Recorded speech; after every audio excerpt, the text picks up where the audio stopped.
who wants to make some money? Who wants to build wealth? Because that's a totally different story. Yeah. So this topic that I don't know whether my team gave to Julie or whether Julie said, hey, can Rick come and talk about this? Either way, I'm happy to. It's how to create real wealth as an entrepreneur.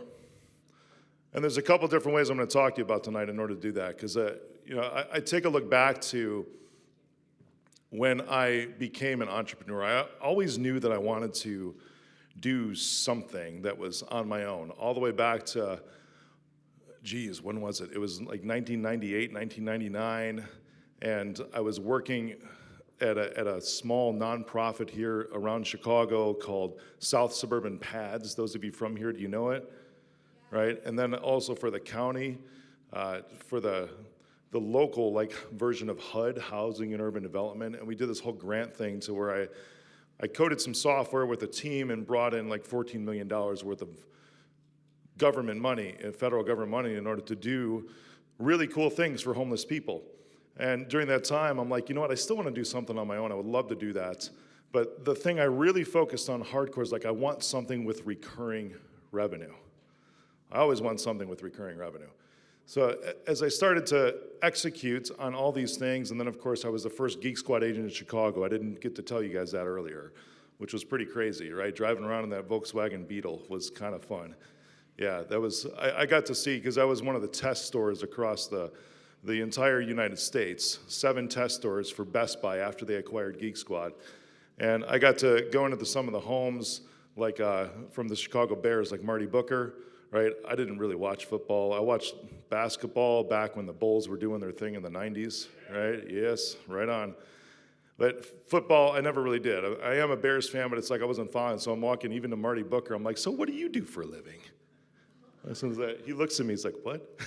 I'm like, no, what do you do for a living? I'm just making something. He's like, I'm a professional athlete. I'm like, oh, cool, what team? He looks at me weird again. He's like, the Bears? And then I look at him like, oh, Marty Booker. Yeah, I also got to see Charles Tillman. You remember Charles Tillman? Yeah, that was a blast, right? He goes by Peanut Tillman, of course. This was when I was at Geek Squad, like 2003, 2004. And he was not married yet. Now he's married, has a lot of awesome kids, right? But I show up at his door, and I'm looking like a Mormon, dressed like a Mormon. No offense to any Mormons if you're in here, but you all dress this way, seriously. Okay, black pants, white shirt, white tie. Could have rolled up on a bicycle, but instead I had a Volkswagen Beetle. Knock on the door, he opens up, and before I even can say anything, he goes, "You my geek?" I'm like, I guess I am, right? And I knew who he was, of course. And he goes, good, because my computer, it's all STD'd up. It's got gonorrhea or some shit. I'm like, really? He's like, yeah, my uncle. My uncle was over here, and he was looking at all those nudie sites. And as I'm looking up, I see this woman, which was clearly there overnight, sitting on the stairs of this townhome up at Gray's Lake, and I look back and I'm like, your uncle, right, brother? Yeah, and he's like, yeah. So I walk in, I'm walking back, and it's like I'm hearing sounds for the computer, almost like there's demons back there, right? I'm like, this is gonna be an exorcism or something like that. Remember CD-ROMs, like they were coming out, trays, had to throw some holy water on that thing, but everything was okay. Throughout that whole time period, I still executed do you want fries with that? Like I talked about a little earlier today. But then as I started to learn, it's like, man, I am really, really, really good at focusing on this incredible experience to provide to people. And if you take a look back at all the great companies that ever existed, right? And this is the first rule I'm going to give you tonight. All the really, really good companies really didn't care too much about price. How many times you see Apple having sales? Never, right? Really once a year. They actually do have a Black Friday sale, but other than that, there is never any sale at the Apple store. You can go around somewhere else to a transactional place, right, like Best Buy or Walmart or Target, and find some sales on some iPhones and some Macs and all that, but Apple themselves never issues discounts. Apple has always focused on experience. This is rule number one. Focus on experience, not price. If you've ever read about Steve Jobs, when the first Macintosh was released and it came out with a word processor, he was like, everybody was super excited. So was he. He's like, man, show me this thing. And they show it to him, it's working, and this thing is beautiful, and it's going to change the world. And then he throws a fit with his engineers and fires people. And he asks the question, he's like, it only has 2 fucking fonts? He was so concerned about the experience of everybody else versus the price, and that's what he wanted to be known for. Which is why in anything I've ever done, not just recurring revenue, but it's always been experience that I've focused on over the price. Because if you can think about it, people will pay pretty much anything to get a specific result and outcome. And when I train salespeople, I'm always talking about, who's been taught feature benefit selling before? Yeah, a lot of us, right? That's not how we roll.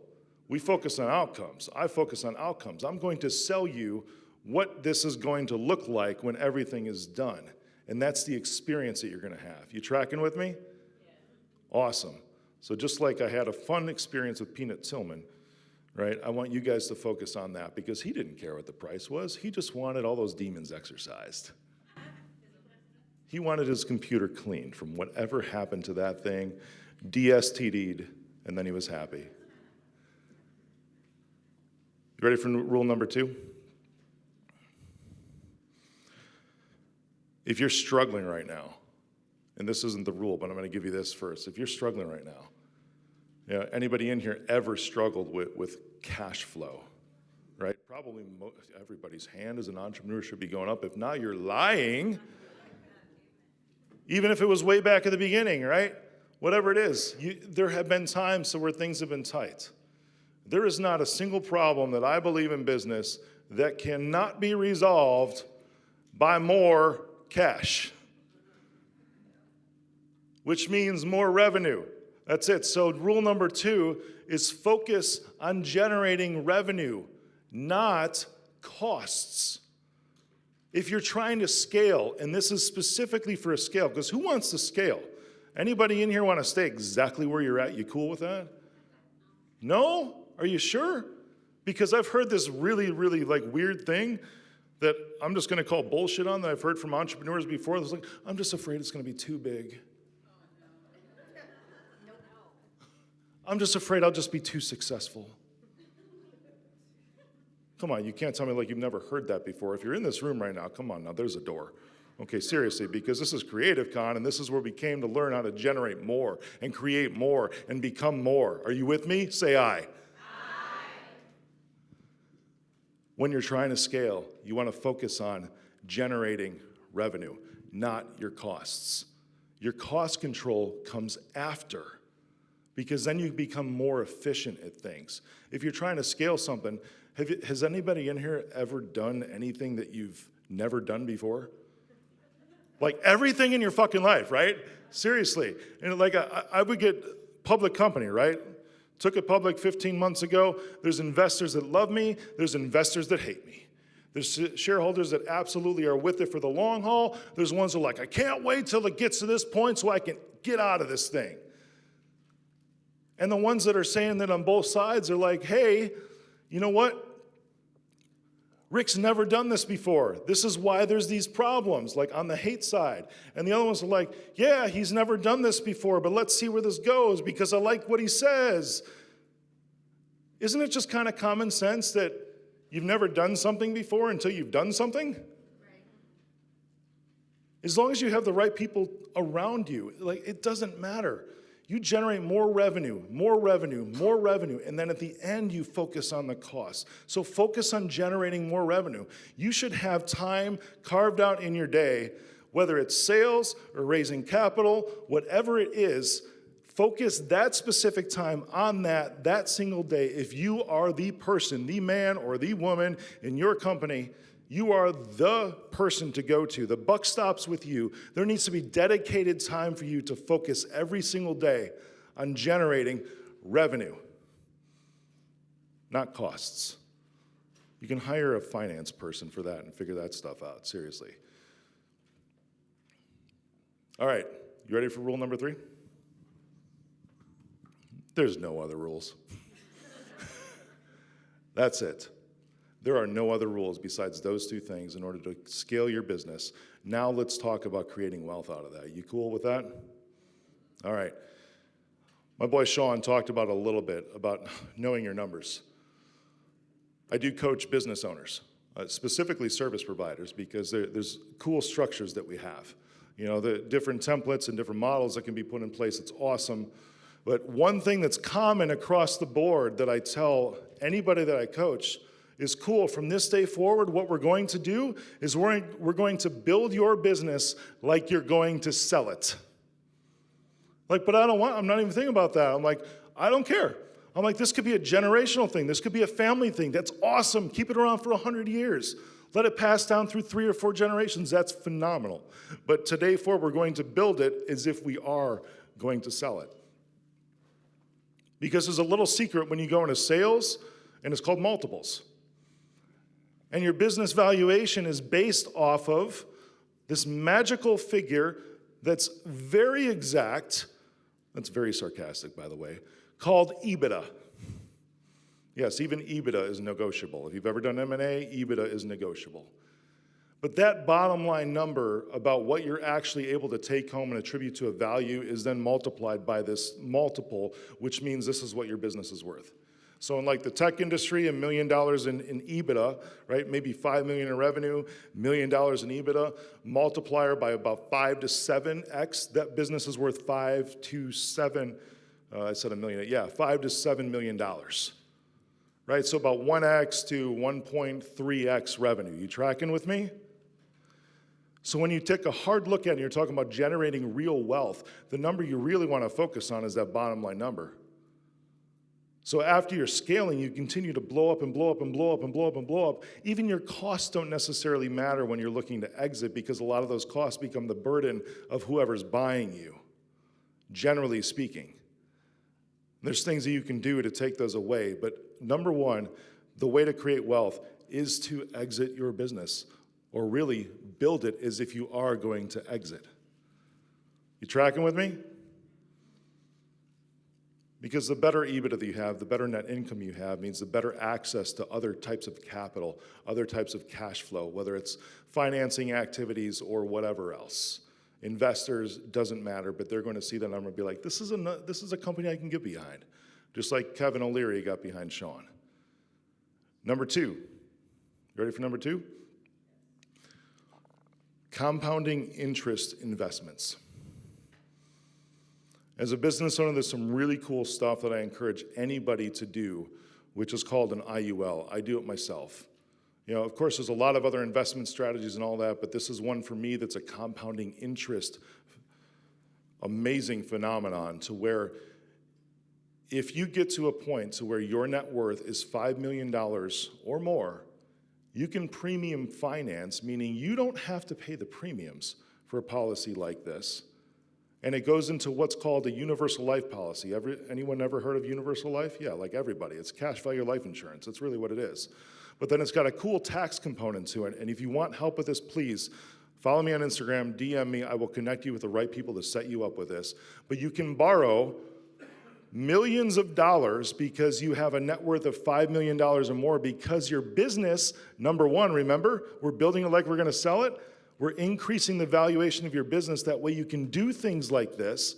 And now you can finance this amazing thing that has a $10 million value, and you're only investing in it maybe about $700,000. Who wants that return? Like a 10 to 12x? Because you're borrowing the money because you have a high net worth of $5 million or more, but the policy is collateralized. Sorry, the loan is collateralized based off the policy. So if you ever default, they just take your policy back. It's incredible. So the earlier you get in this, who's in their 20s in here? Anybody? Oh, that's great. Who's in their 30s? Right? 40s? Cool. Even 50s are cool with this. Seriously. The more time you have, the younger you start means the more time it has to cook. I started in my late 30s, and it was very simple. I already gave you the numbers, right? This is just math. This is not bragging or anything because I want you to do it too. When I'm 65, there's going to be about $40 million sitting there. And because it's compounding interest, and I can borrow against it. Remember, Sean was also up here, right? I can borrow against it, never have to pay it back. It's a loan against yourself, completely tax-free at about $500,000 a year. And the policy keeps growing and growing. If I live to 100, there's going to be like 80 million in there with taking out $500,000 a year, which I can now will to my kids and create generational wealth. Who wants that? Yeah, everyone's like, woo, right on. DM me. The hard part is getting your net worth up to that. So wherever your business is at, that's why I started with number one is building your business like you're going to exit. And the last one, you ready for this? If you want to take the long, brave road down beat-up lane, ass-kicking lane, you can look at taking your company public. Securities, by all means, are one of the last ways. And you can invest in securities, obviously. You know, there's a lot of other methods. You can do it without doing this. But I'm telling you, securities is absolutely one of the best ways to create wealth for yourself. If you have a really awesome thing, and you don't even have to be super large, I mean, all this information is public. You can look up the revenue of my company, all of that. But once you do these things, securities is another way. Take a look at Elon Musk. You think he's got, you know, like $300 billion in the bank? No. That's what his stock is valued at. He owns all this stock. He borrowed against his stock to buy Twitter. It's a little secret that not too many go down, but I'm going to encourage you to. You want bonus number 4 before I finish up? In order to do all this, I'm going to wrap it up, Don. You ready for this? In order to do any of this, in order to build your company like you're going to exit it, in order to get a higher net worth so that you can do something like an index universal life policy, in order to take your company public, you need to have a strong personal brand. Everything that you do, no matter if you do it now for 5 years or you do it for 50 years, your personal brand follows you wherever you go. There's no way that I would have been able to take a company public, get somebody involved from a financing perspective, have I think the best shark on my board, Kevin Harrington, not Kevin O'Leary. Right? We can do the battle of the Kevins. Get them on my board if I did not have a strong personal brand. And I started all that 7 years ago. So when somebody looks me up, I do TV all the time, but when Cuomo's producer from News Nation looks me up, like, oh man, this guy's a reliable guest. He can come on our show. Take a look at his podcast. Look at his social following. He's consistent. It doesn't have to be huge, but you just have to be findable. If you Googled your name right now, would anything come up? Good. I heard some yeses. I heard some no's. Maybe I didn't hear no's. I think I saw some head shaking. But what comes up? Do you fill up the whole front page? Do you have content out there about you that is from you? That's how it's got to be. You have to be findable because whether it's investors or TV stations or podcast hosts that want you on or just a customer, they're going to search for you personally and you have to be findable. Findability means credibility. Are you with me? Say aye. I am Rick Jordan and I approve this fucking message.